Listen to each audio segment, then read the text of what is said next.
ஆண்டவராகிய இயேசு கிறிஸ்துவின் நாம் மகிமைப்படுவதாக. நம்முடைய முழங்கால் யாருக்கு முன்பாக முடங்குகிறது, யாருக்கு முன்பாக முடங்க வேண்டும் என்பதை குறித்து தான் இந்த பதிவில் பார்க்க போகிறோம். இங்கே வருகிற போட்டோஸ்ல பாருங்க. இங்கே பார்க்கும்போது இவர்களுடைய முழங்கால் யாருக்கு முன்பாக முடங்கி இருக்கிறது? ஒரு வானதூதருக்கு முன்பாக, இயேசு பெற்றெடுத்த தாய்க்கு முன்பாக, இயேசுவோடு இருந்த சீடர்களுக்கு முன்பாக, அவர்களுக்கு முன்பாக தான் இவர்களுடைய முழங்கால்கள் முடங்கி இருக்கிறது. யாருக்கு முன்பாக முடங்க வேண்டும்? வேதம் இப்படியாக கூறுகிறது. எசையா 45 அதிகாரம் அதனுடைய 22 வசனமும் 23 வசனத்தை நாம் பார்க்கும்போது 22 வசனத்தை நான் படிக்கிறேன். பூமியின் எல்லை எங்கும் உள்ளவர்களே, என்னை நோக்கி பாருங்கள், அப்பொழுது ரட்சிக்கப்படுவீர்கள். நானே தேவன், வேறொருவரும் இல்லை என்கிறது. பூமியின் எல்லை எங்கும் உள்ளவர்களே, பூமியின் எல்லை எங்கும் உள்ளவர்களே, என்னை நோக்கி பாருங்கள் என்று ஆண்டவராக இயேசு கிறிஸ்து கூறுகிறார். நாம் யாரை நோக்கி பார்த்து கொண்டிருக்கிறோம்? கடவுள் படைத்த வானதூதர்களை நோக்கியும் கடவுளால் படைக்கப்பட்ட மனிதர்களை நோக்கியும் தான் பார்த்து கொண்டிருக்கிறோம். அவர்களுக்கு முன்பாக தான் நம்முடைய முழங்கால்களை முடக்கிறோம். உண்மையில யாரை நோக்கி தான் பார்க்க வேண்டுமா? ஆண்டவராகிய இயேசு கிறிஸ்துவை நோக்கி தான் பார்க்க வேண்டும். அப்பொழுது என்ன செய்யப்படுவீர்களாம்? ரட்சிக்கப்படுவீர்கள். நீங்கள் எதற்காக அவர்களுக்கு முன்பாக உங்கள் முழங்காலை முடக்குகிறீர்கள் என்றால், உங்களுக்கு ஆசீர்வாதம் வேண்டும், உங்களுக்கு விடுதலை வேண்டும். அதற்காக தான் நீங்கள் அவர்களுக்கு முன்பாக உங்கள் முழங்காலை முடக்கி இருக்கிறீர்கள். இது உங்களுடைய அறியாமை. வேதத்தை நீங்கள் அறியவில்லை, அவ்வளவுதான். வேதத்தை அறிந்தீர்கள் என்றால் உங்களுடைய முழங்கால் யாருக்கு முன்பாக முடங்கி இருக்க வேண்டும்? வேதம் கூறுகிறது, நானே தேவன், வேறொருவரும் இல்லை. ஒரே தேவனுக்கு முன்பாக தான் உங்களுடைய முழங்கால் முடங்கி இருக்க வேண்டும். அங்க சொல்லப்படுகிறது 23 வசனத்துல, முழங்கால் யாவும் எனக்கு முன்பாக முடங்கும், நாவுகள் யாவும் என்னை முன்னிட்டு அறிக்கையிடும். முழங்கால் யாவும் எனக்கு முன்பாக முடங்கும் என்று கர்த்தர் கூறுகிறார். நாவுகள் யாவும் என்னை முன்னிட்டே ஆணையிடுமாம். அப்ப நாவுகள் யாவும், உங்களுடைய நாவுகள் யாரை நோக்கி ஆணையிட்டு கொண்டிருக்கிறது? வானதூதர்களை நோக்கியும் கடவுள் படைத்த மனிதர்களை நோக்கியும் தான் நம்மளுடைய வார்த்தைகள் ஆணையிடுகிறது.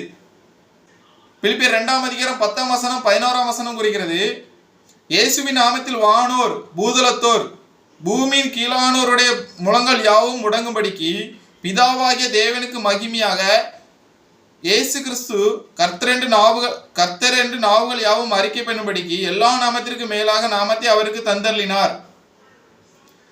சொல்லப்படுகிறது, இயேசுவின் நாமத்தில் வானலோகத்தில் உள்ளவர்களும் பூதலோகத்தில் உள்ளவர்களும் பூமியில் உள்ள எல்லா ஜனங்களும் யாருக்கு முன்பாக முடங்க வேண்டுமா?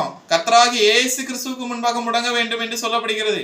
அவருடைய நாமத்தை தான், எல்லா நாமத்திற்கு மேலான நாமத்தை நமக்கு கொடுத்திருக்கிறார்.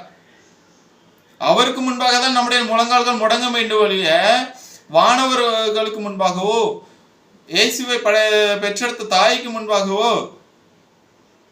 இல்ல மனிதர்களுக்கு முன்பாகவோ, சீடர்களுக்கு முன்பாகவோ உங்களுடைய முழங்கால்கள் முடங்கக்கூடாது. என்னுடைய சிறு சாட்சியும் இந்த இடத்துல பகிர்ந்து கொள்ள விரும்புகிறேன். என்னுடைய சகோதரிக்கு பிசாசு பிடித்திருந்தது. அதற்கு விடுதலை வேண்டி நாகர்கோவில் பக்கத்தில் இருக்கிற ராஜாவூர் என்கிற ஊரில் மிக்கேல் அதிதூதர் என்கிற ஒரு கோயில் இருக்கிறது. அங்கே பல நாட்கள் அவளை, என்னுடைய சகோதரியை அங்கே வைத்திருந்தார்கள். நானும் அங்கே இரவு பகலாக மிக்கேல் அதிதூதர் என்கிற ஒரு சிலை வைக்கப்பட்டு இருக்கிறது. அதற்கு முன்பாக என்னுடைய முழங்கால்கள் பல நாட்கள் முடங்கி கிடந்திருந்தது. விடுதலை கிடைக்கவில்லை. அங்கே இருக்கிற கொடி கம்பத்தை சுத்தி சுத்தி வருவேன். தேங்காய் வைக்க சொல்லுவாங்க, தேங்காய் கொண்டு வைப்பேன். முட்டை வைக்க சொல்லுவாங்க, முட்டை கொண்டு வைப்பேன். மெழுகுவத்தி பத்த வைக்க சொல்லுவாங்க, அதையும் பத்த வைத்தேன். ஒரு நாளும் விடுதலை கிடைக்கவில்லை. அவர்கள் அங்கே கிடந்து ஒரே ஆட்டமாக தான் ஆடுவார்கள். பிசாசு, அதாவது பேய் பிடித்திருந்த அந்த பேய்க்குள்ளார் விடுதலை கிடைக்கவில்லை. பேய் அவர்களை விட்டு விலகவில்லை. அதே சபையை சேர்ந்த ஒரு சகோதரர் ஆண்டவராக இயேசு கிறிஸ்துவுக்கு முன்பாக தன்னுடைய முழங்காலை முடக்கின நிமித்தம் அங்கே தனியாக ஊழியம் செய்கிறார். அவர் எங்களிடம் வந்து எங்களுடைய சகோதரிக்காக ஜெபித்தது நிமித்தம், கர்த்தருடைய வார்த்தை நிமித்தம் அந்த பிசாசு அவர்களை விட்டு விலகியது. அப்போதுதான் நான் அறிந்து கொண்டேன், தேவனுக்கு முன்பாக என்னுடைய முழங்காலை முடக்க வேண்டும். வேதம் கூறுகிறது, குமாரன் விடுதலையாக்கினால் மெய்யான விடுதலை. நிச்சயமாக முடிவுண்டு, உன் நம்பிக்கை வீண் போகாது என்று சொல்லப்படுகிறது. இந்த வார்த்தை, 2 வார்த்தைகளை என் இருதயத்தில் வைத்துக்கொண்டு நான் தேவனுக்கு முன்பாக என்னுடைய முழங்காலை முடக்கி நிமித்தம் அந்த பிசாசு எனக்கும் கீழ்ப்படிய ஆரம்பித்தது. உங்களுக்கும் உங்களுடைய குடும்பத்திலும் இதே போல ஒரு சூழ்நிலை இருக்கிறதா? கர்த்தருக்கு முன்பாக உங்களுடைய முழங்கால்களை முடக்கி பாருங்கள். அவருடைய வார்த்தையை முன்னிட்டு அறிக்கையிட்டு பாருங்கள். அவரை நோக்கி ஆணையிட்டு பாருங்கள். நிச்சயமாகவே அவரை நோக்கி பாருங்கள், அப்போது ரட்சிக்கப்படுவீர்கள். அவரே தேவன், வேறொரு தேவன் இல்லை. இன்னொரு வசனம் கூறுகிறது, கீதம் 95 அதனுடைய 6ஆம் வசனம் கூறுகிறது, நம்மை உண்டாக்கின கர்த்தருக்கு முன்பாக நாம் பணிந்து குனிந்து முழங்கால் படியிட கடவும் வாருங்கள். நம்மை உண்டாக்கின கர்த்தருக்கு முன்பாக தான் நாம் பணிந்து குனிந்து முழங்கால் படியிட வேண்டும். வானவர்களுக்கு முன்பாகவோ, தூதர்களுக்கு முன்பாகவோ, வானவர்களுக்கு முன்பாகவோ, சீடர்களுக்கு முன்பாகவோ, இயேசுவின் தாயாகிய மரியாளுக்கு முன்பாக நம்முடைய முழங்கால்களை முடக்கக்கூடாது. விடுதலை கிடைக்காது.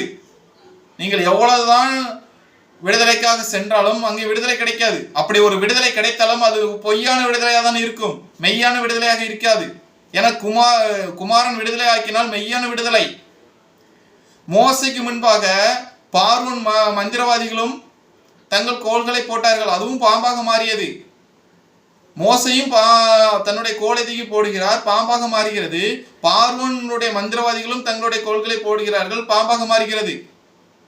அங்கேயும் ஒரு அற்புதம் நடக்கதான் செய்யும். ஆனால் அது உண்மையான அற்புதம் என்றால் நிச்சயமாக இல்லை. ஏனால் மறுபடியுமாக மோசை மறுபடியுமாக பல அற்புதங்களை செய்கிறார். அப்போது மந்திரவாதிகள் அதை செய்யக்கூடாமற் போயிற்று. அவர்கள் சொல்லுகிறார்கள், இது தேவனுடைய விரல் அப்படின்கிறார்கள். அவர்கள் மோசைக்கு முன்பாக நிற்கக்கூடாமல் போயிற்று. இன்று தேவனுடைய வார்த்தையை முன்னிட்டு அறிக்கையிட்டு உங்கள் முழங்கால்களை தேவனுக்கு முன்பாக முடக்கினால் உங்களுக்கு முன்பாக பிசாசுகளும் நோய்களும் எல்லாமே முடங்கும், உங்களுக்கு கீழ்ப்படியும். இன்று நீங்கள் அறிந்து கொள்ளுங்கள், ஆண்டவராக இயேசு கிறிஸ்துவுக்கு முன்பாக தான் உங்களுடைய முழங்கால்களை முடக்க வேண்டும். ஆண்டவராக இயேசு கிறிஸ்துவினுடைய சீடன் யோவான் என்கிற ஒரு சீடர் இருக்கிறார். அவர் வெளிப்படுத்தின விசேஷம் 22ஆம் அதிகாரத்தில் கூறும்போது என்ன கூறுகிறார்னா, யோவானாகி நானே இவைகளை கண்டும் கேட்டும் இருந்தேன். நான் கேட்டு கண்டபோது இவைகளை எனக்கு காண்பித்த தூதனை வணங்கும்படி அவன் பாதத்தில் விழுந்தேன். யோவான் என்கிற ஒரு சீடர் என்ன செய்கிறார் என்றால், அவருக்கு ஒரு தரிசனத்தை ஒரு சீடர் காண்பிக்கப்படுகிறது. அந்த தரிசனத்தை கண்டபோது அதை காண்பித்த ஒரு தூதனை வணங்கும்படி அவர் காலில் விழுகிறார். அந்த தூதன் சொல்லுகிறான், இப்படி செய்யாதபடிக்கு பார், உன்னோட உன் சகோதரரோடும் தீர்க்கதரிசிகளோடும் இந்த புஸ்தகத்தில் வசனங்களை கை கொள்கிறவர்களோடும் நானும் ஒரு ஊழியக்காரன், தேவனை தொழுதுகொள் என்றான்.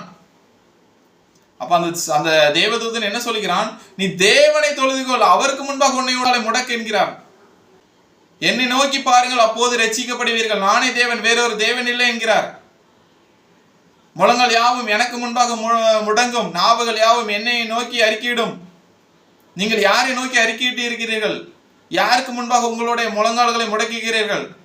நம்மை உண்டாக்கிற கர்த்தருக்கு முன்பாக நம்முடைய முழங்கால்கள் முடங்குகிறதா? இல்லை அவர் படைத்த படைப்புகளுக்கு முன்பாக நம்முடைய முழங்கால்கள் முடங்குகிறதா என்பதை சிந்தித்து பாருங்கள். கல்லுக்கு முன்பாகவும், மரத்துக்கு முன்பாகவும், சிலைக்கு முன்பாகவும், சொர்க்கத்துக்கு முன்பாக உங்களுடைய முழங்கால்களை முடக்கினால் பிரயோஜனம் இல்லை. உங்களுடைய முழங்கால்கள் யாவும் கர்த்தருக்கு முன்பாக முடங்க கடவுது. அவரே உங்களுக்கு விடுதலை கொடுக்கிறவர், அவரே உங்களை உண்டாக்கினவர். இதை கேட்டுக்கொண்டிருக்கிறேன் தேவ ஜனமே, மனம் திரும்புங்கள். ஆண்டவராக இயேசு கிறிஸ்து விரைவில் வரப்போகிறார். உங்கள் அறியாமையினால் தான் இதை செய்து கொண்டிருக்கிறீர்கள். நிச்சயமாக இதை நீங்கள் இப்போது அறிந்து கொண்டிருப்பீர்கள் நான் விசுவாசிக்கிறேன் கர்த்தருக்குள். தேங்க்யூ. God bless you.